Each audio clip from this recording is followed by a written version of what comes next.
ঋণের কিস্তি দিতে পারেননি বাবা, তাই ২.৫ বছরের রায়হান আর ১৪ মাস বয়সী মাশরাফ সহ তাদের মাকে সারারাত গ্রেপ্তার থাকতে হয়েছে সাভারের আশুলিয়া থানায়। প্রচন্ড শীতে অবুঝ দুই শিশুর কান্নায় গত ১৭ ডিসেম্বর মঙ্গলবার রাতে ভারী হয়ে উঠেছিল আশুলিয়া থানার পরিবেশ। থানার একটি কক্ষে মা সহ দুই শিশু সন্তানকে সারারাত বসে থাকতে দেখা যায়। এ ঘটনায় পুলিশ প্রশাসন সহ সামাজিক যোগাযোগ মাধ্যমে রীতিমতো তোলপাড় চলছে। গ্রেপ্তারকৃত নারীর স্বামী মনির হোসেন জানান, কিস্তির টাকা বকেয়া থাকায় তাকে কিছু না জানিয়েই তার স্ত্রী সন্তানকে গ্রেপ্তার করে থানায় নিয়ে আসা হয়। Double million offer, Walton fridge কিনে পেতে পারেন ২০ লক্ষ টাকা, রয়েছে কোটি কোটি টাকা নিশ্চিত উপহার। যে আমি কিছু টাকা তুলছিলাম ৩,৪০,০০০ টাকা, তো 2,৪০,০০০ টাকা দিচ্ছি, আর সঞ্চয় জমা হয়েছে, তো ওনাদের কিস্তি ১ লক্ষ টাকা বকেয়া পড়ছে। তো আমি মাঝে মধ্যে দিয়েছি, ওয়ারেন্ট কোনো কাগজপত্র কিছু দেয় নাই। হঠাৎ করে আজকে রাত্রে 10:30টার সময় যায় পুলিশ আমার ওয়াইফ এবং বাচ্চা দুইটাই বুকের দুধ খায়। তো টাকা আমি তুলছি, আমার ওয়াইফ দিছে চেক জামিনদার হিসেবে। এখন ওনার নামে কিভাবে এটা মামলা হইলো আমি এই জিনিসটা বুঝতে পারলাম না। মামলা হলে আমার নামে হবে।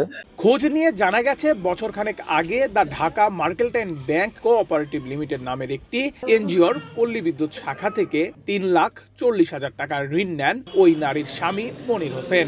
ঋণের 2,40,000 টাকা পরিশোধ করলেও প্রায় 1 লাখ টাকা বকেয়া ছিল। অভাব অনটনের কারণে এই অর্থ পরিশোধ করা সম্ভব ছিল না মনির হোসেনের।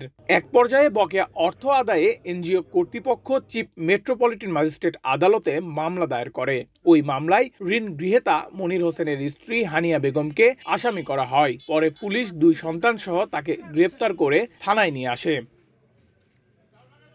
মোবাইলে ধারণকৃত ভিডিও ফুটেজে দেখা গেছে, থানার ভেতরের একটি কক্ষে মা ও দুই শিশুকে আটক করে রাখা হয়। সারা রাত সেই কক্ষের মেঝেতে দুই সন্তানকে নিয়ে বসে থাকেন আটক ওই নারী। প্রচন্ড শীতে অবুঝ দুই শিশুর কান্নার আওয়াজ শোনা যায় থানার বাহির পর্যন্ত।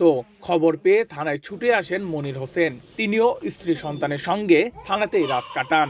এ সময় থানায় জড়ো হন স্থানীয় গণমাধ্যম কর্মীরাও। এ ঘটনায় এলাকায় তীব্র ক্ষোভ তৈরি হয়, তবে এনজিও কর্তৃপক্ষকে থানা কিংবা আশেপাশের এলাকায় দেখা যায়নি। দুই শিশু ও তাদের মাকে শুধু সারা রাত আটকে রাখা হয়নি, গ্রেপ্তার দেখিয়ে পরের দিন বুধবার আদালতে প্রেরণ করা হয়। এ ঘটনাকে খুবই অমানবিক উল্লেখ করে ব্যাপক ক্ষোভ প্রকাশ করছেন এলাকার মানুষজন। এ ঘটনায় ঢাকা জেলা পুলিশ সুপার মোহাম্মদ মুঈদ বেশ ক্ষোভ প্রকাশ করে জানান, বাচ্চাকে তো ফেলে দিয়ে আর মাকে নিয়ে আসা যায় না। যখন মা সন্দেহভাজন কোনো ব্যক্তি, যখন আইনের আওতায় নিতে হয়, তখন তো বাচ্চাটাকে আমরা ছুঁড়ে ফেলে দিয়ে মার কাছে না রাখলে ওই বাচ্চা তো ডিপ্রাইভ হবে, বাচ্চা তো সাফারিং করবে। এই জন্য আমরা থানাতে সেফ কাস্টডি সেটা বলে ওই বাচ্চা মাকে এক জায়গায় রেখে ওদের সকল সেবা আমরা প্রদান করি। এইভাবে আমরা করি, বুঝছেন? এটা এমন না যে আমরা তাদেরকে কষ্ট দেওয়ার জন্য মা বাচ্চা সহ ধরে নিয়ে আসতেছি, এরকম না। এটা আমি দেখতেছি কোথায় এখানে কোনো অ্যাডাপ্টার হয়েছে কিনা, আইনের এবং মানবিক কোনো ইয়া হয়েছে কিনা, আমি এটা দেখছি। এদিকে গতকাল বুধবার সকালে হানিয়াকে ঢাকার মুখ্য মহানগর হাকিম আদালতে হাজির করলে বিচারক কিস্তি পরিশোধের শর্তে জামিন দেন। নেহালা আহমেদ প্রান্ত, বাংলাদেশ প্রতিদিন।